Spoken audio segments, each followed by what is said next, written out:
Hello and welcome to my channel on human design. Well, today I feel like having some fun. And the framework of this episode is the dark design. Now, what do I mean by the dark design? What's the dark side of your chart? We know from the standard way of looking at things in human design, there is a not-self side to us. And we describe this in terms of the white areas, the areas where we are not fixed, the areas where we are receptive and we are conditioned by outside forces, whether that be transits or the auras of others. But what I want to look at now is the way that your own design, what you are as a design, everything that is colored in your chart, can turn against the life. So let me give you an example. When I was at university, I didn't have the money to sustain myself through the holiday periods. So I had to go out and usually did manual work, painting or whatever it may be. And I would sell the books from the first year at the end of the first year, so I could afford the books in the second year. And one of the things I did to bring in money at that time was to play chess for money. I rather enjoyed chess. My grandfather taught me, my cousin taught me, and my mother used to play. So I enjoyed chess. I thought I was quite good. And with my open will, I decided that, I would take on all comers because I seemed to win a lot. And along comes a guy I hadn't seen before, older than me, and he sits in front of me, and we begin to play chess, and he beats me easily. And I'm stunned. I'm like, how the hell did that happen? And then he says, do you know this? And he starts making moves, and I go, no. And he says, well, surely you recognize your own game, man. And he had actually played the game that I had just played, move by move by move, that I had forgotten, and just showed me that he really knew the strategy. He was an expert in this in a way that I really wasn't. He'd played enough games, he'd had enough experience to be able to do that. It was a very humbling and educational experience for me. And I realized then that we can be blind to what is directly in front of us without even knowing it. Let me give you another example. Recently, I was reminded through a course I was doing online to hardwire my computer. And so I did. And immediately I turned off the Wi-Fi, and immediately I felt much better. The electromagnetic interference that I knew about, I'd forgotten. I hadn't thought about it for a long time. It was more convenient to have the Wi-Fi on so I could access my phone and things like that. But I'd forgotten about the negative influences.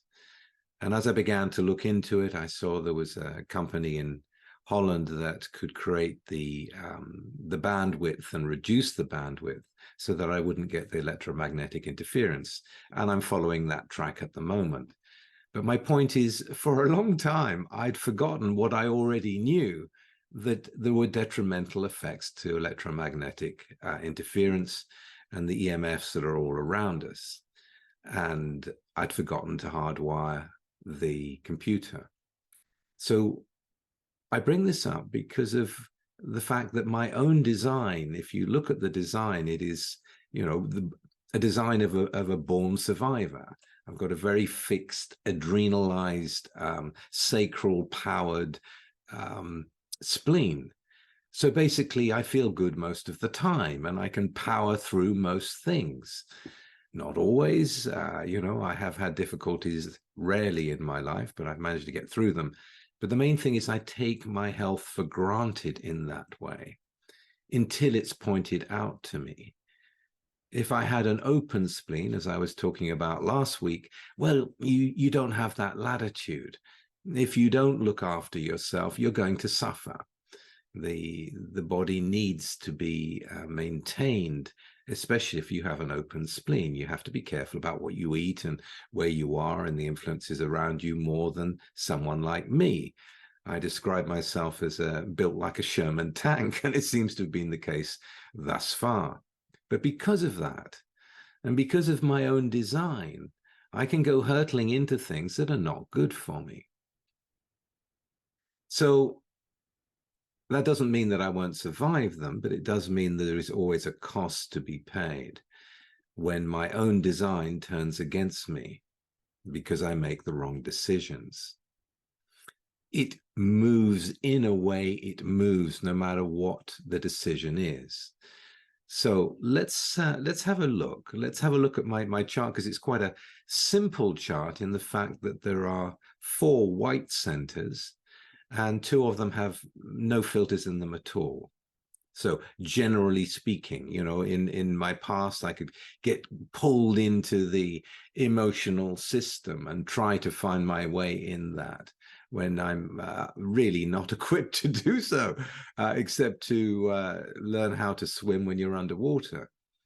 I had to learn about the open will, and that chess example is a good example of me being humbled in that, rightly so.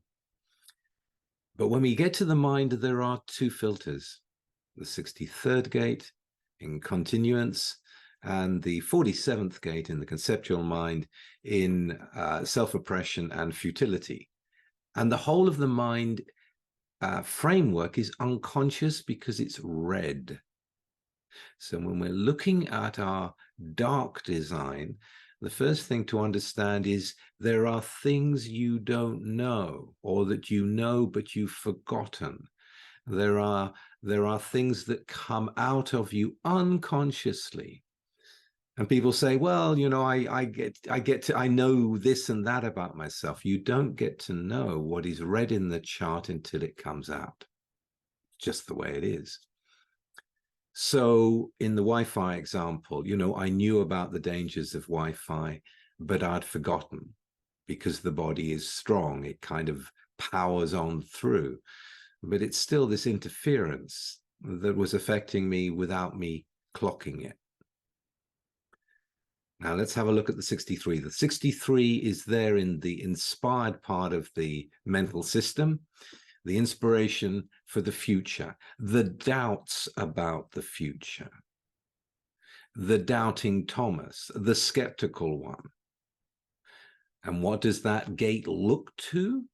Unconsciously, it looks to the 4th gate. It looks to the answers. It looks to the formulas. It looks to a better life. If I do this, what is the plan to follow? So in my life, I spent a lot of time looking for answers for a truer life, for a more holistic life, etc., etc. When I look at the detail in the 63rd gate, what do we find? In the spiral of life, all ends are beginnings. In the 63rd gate, in the 3rd line, like I have it, in the line of continuance, this is the dedication to new beginnings. It is the mental inspiration that will take me into new things, new thought patterns. And then my energy comes along and I find myself down this particular track, experiencing it. If I follow my mind in trying to find a way to have a better life or a better future according to a formula, my mind takes over my body. If the response isn't there, if I'm just following the mind, it will take me on a dedication to new beginnings. Okay. If we take beginnings and we think about beginnings, we usually think about the 53rd gate.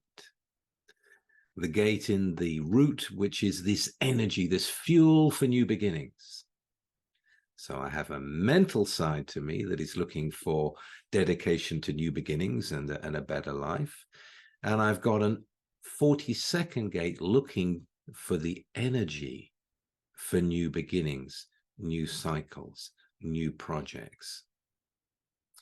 So when I make a wrong decision, when I don't follow my strategy and authority, what happens is that the new beginnings take me into something where I have to finish it. And then we have the channel of discovery. There I am in the experience, busy in the experience with the 3420, unconsciously. So my unconscious mind can lead me into something where I get fixed on trying to finish something and following a pattern that may or may not be correct for me. One of the things to understand about the 42nd gate is it can have difficulty beginning, and it can have difficulty finishing things. If it doesn't come to an end, whatever I get into will continue and continue and continue and continue, where I try to finish it in one way or another. Which is why when I'm teaching human design, I say, if you've got the 42nd gate, something is over when it's over for you. May not be over for the project, may not be over for the other person, may not be over in other ways, but when it's over for you, it is over. You have to find a way to finish things. And if I don't, if I get locked into a mental pattern trying to find a better future, my whole framework, my whole true self keeps on going. Look at the channel of struggle. The channel of struggle is someone that doesn't give up, or certainly doesn't give up easily, designed to fight through no matter what the struggle is. But it can be a meaningless struggle. It can be a struggle that is not of purpose. As I've moved along my life with human design, I've given up so many things that were not of purpose for me, that I didn't realize they were not of purpose for me. This is the dark design.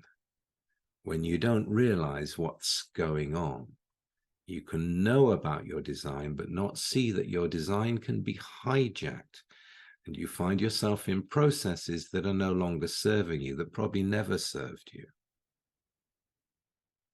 If you look at the channel of mutation in my chart, this is the energy to find the new, to find what is fertile, to embrace the new, to bring the new, to have energy for new things.